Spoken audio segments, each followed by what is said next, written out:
And a good point on reflection. Yeah, it's a great point. You look at what they done last week against Kings Lynn.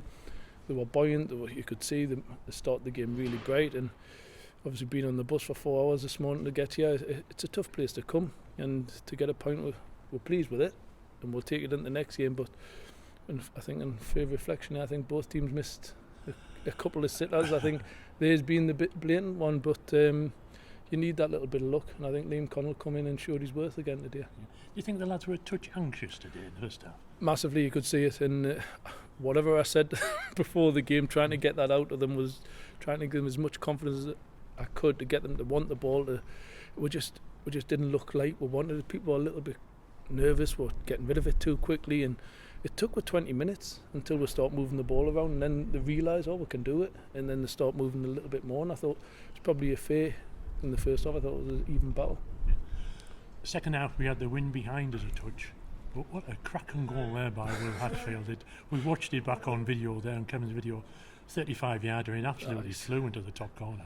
We should have scored just before that as well, so he's absolutely delighted in there. But what a goal by Will. He's been carrying a knock, and he's just wanting to play constantly. But as I say, he epitomises what you want in a player, and he thoroughly deserved that today. He worked his socks off, and then he's hit that, and it was moving all over, and the keeper never had a chance. He's tried his best to get there, and it's just gone in the top bin. But we got up after that. I thought we were on top after that for 5-10 minutes.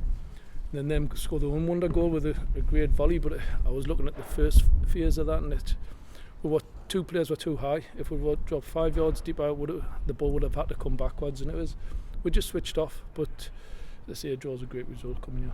And later on in the game, Liam Connell had to pull off a couple of saves just to stop them getting the winner.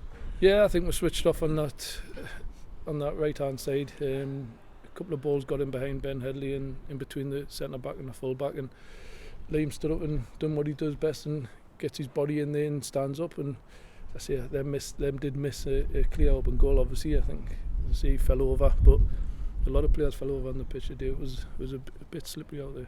But nevertheless, still, it's a good point, isn't it? It stops that a nasty little run of defeats. Yeah, you've got to try and nip that in the bud early, because it once you get on them runs, it's hard to get off them. Do you know what I mean? So we need to make sure that we come here set up to be difficult to play against, which I think we did. I brought Tomo in to give that energy going forward. Justin was, as I say, I think you need a little bit of a breather and a little bit of a rest. Jared, I don't think people realise the workload, what Jared gets through. Their system, the 3-4-3 they play, I knew we would need the wide players to track back and help out, and they've done that brilliantly. I knew Tomo would blow up, so Justin would always come on, and I say it was a little bit of chess going on there when they were changing the full backs over to the opposite side to deal with what we had. But I just think it draw was probably a fair result in the end, bearing both teams missing sitters. And of course now we're to Boston on Tuesday night, and that's going to be a tough one. It is. It always is. Boston, a tough place to go, but to go there on a Tuesday night, especially after they've just turned York over, so then we're going to be in buoyant mood, similar to what Kidderminster were here, and we've just got to carry on what we're doing. We've got to go there, be difficult to break down, and hopefully catch them on the counter.